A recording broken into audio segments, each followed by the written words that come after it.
Right, we are here with Kwan, if I spell that correctly, and he is in our shoulder injury rehab program, not because he's had surgery, but because he's had a fracture of his humerus. And how did you do that?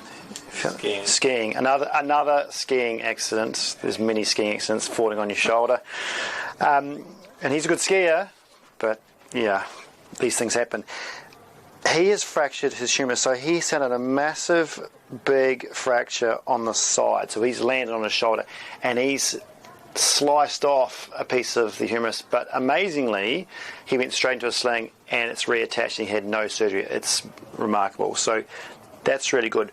But with a fracture, what tends to happen because of the bleeding and the trauma, he has developed a little bit of a capsulitis. So when he came in, he had quite a lot of loss of range.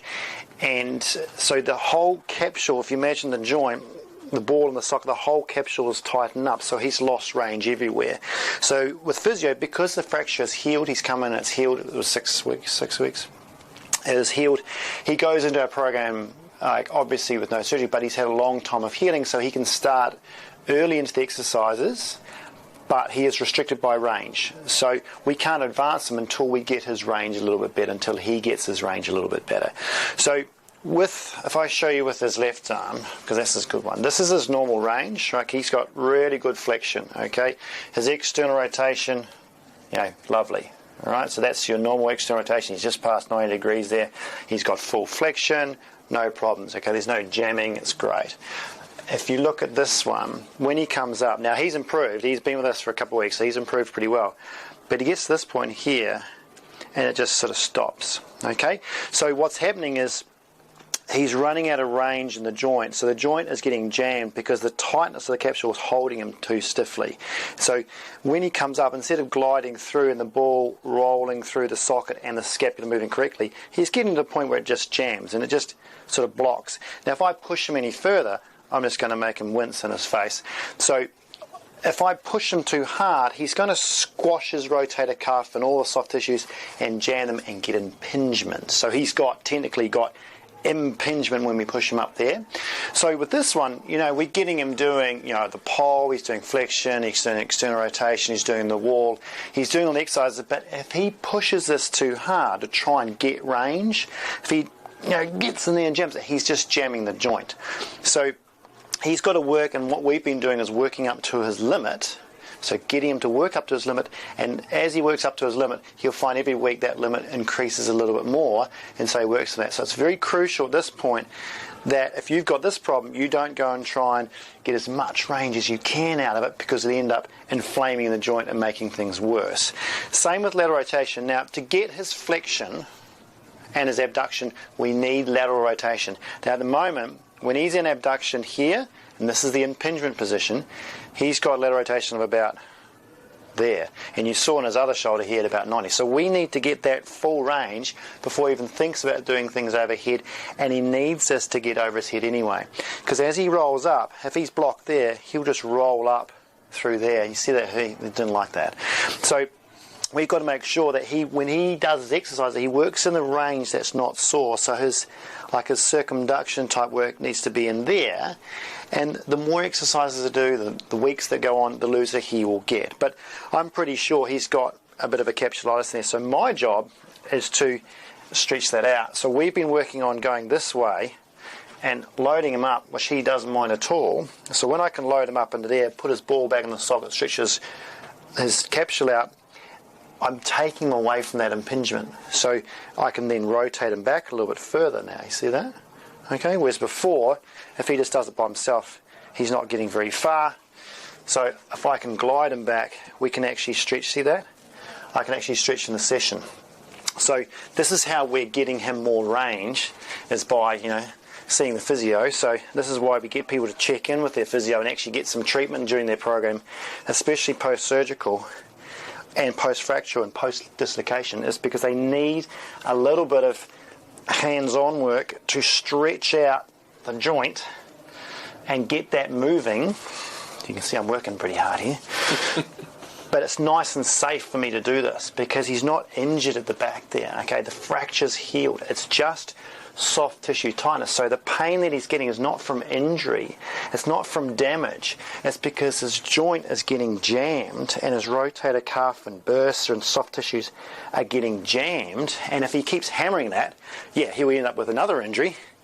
But it's funny, the more we stretch him out, the better he gets. And which is great. It's awesome for his recovery.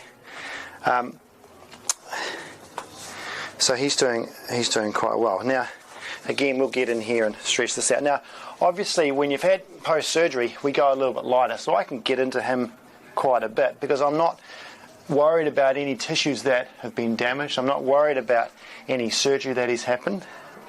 But he sort of, the joint behaves, the range behaves exactly like someone who's come out of a reconstruction rehab because he's lost all that range to range. So, because he's got a capsulitis type sort of feel, it's exactly like someone who's had their joint tightened up by the surgeon and had some reconstructive surgery.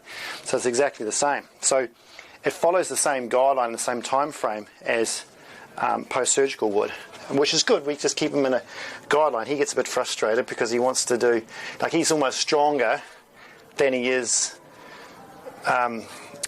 than his mobility. So he can do more. He wants to do all the stuff, but he hasn't got the range. And if we let him just run free and go, okay, do all these things up here, then he's going to start creating problems. So he's still got to work down below height. He's still got to work down here. Okay, he can't come up in here because he doesn't have the range yet. Even though he's strong and he's not damaged in his rotator cuff, he's not allowed to come up here until he gets the range. Okay, otherwise he's going to jam it and he's going to go backwards.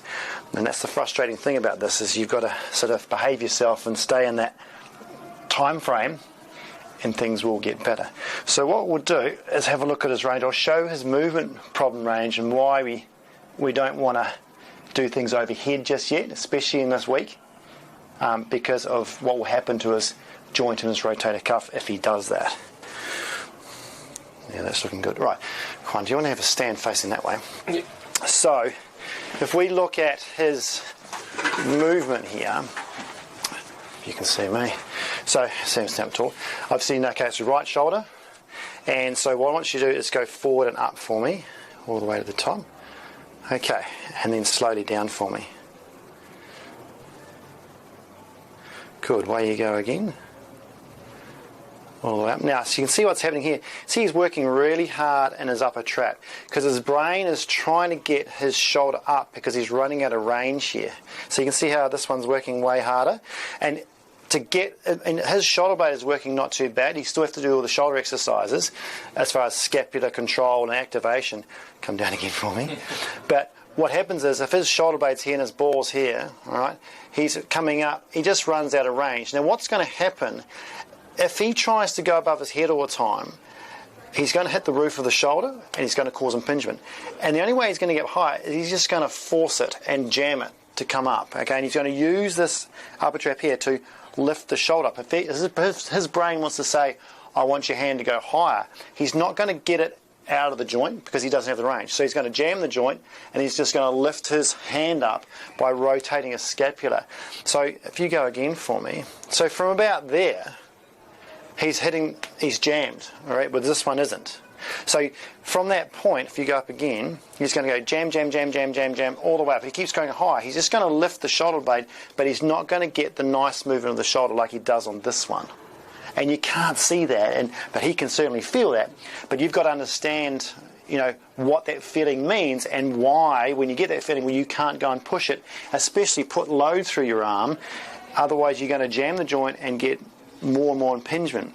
And so that range has to improve slowly over time, so eventually he can get, see that range there? Okay, so if you look at this one, let that one go down, come up again for me, this one. So when he gets to about there, there's his shoulder blade there, he can get more range out of his joint. Okay, so he's got more range in his joint there. And his shoulder blade moves with his joint, which is what we want. Some people who are winging and have massive problems with their shoulder blade stays there, and their joint, you can't get any more range out. All right, at least his shoulder blade is moving, which gets his range better, and obviously he needs thoracic range here as well, which we'll talk about later. But with this one up in here, he gets the point where he can't go any further. And if I try and pull him up, it just doesn't want to go. So he's not even letting go here. His brain's saying don't go any further.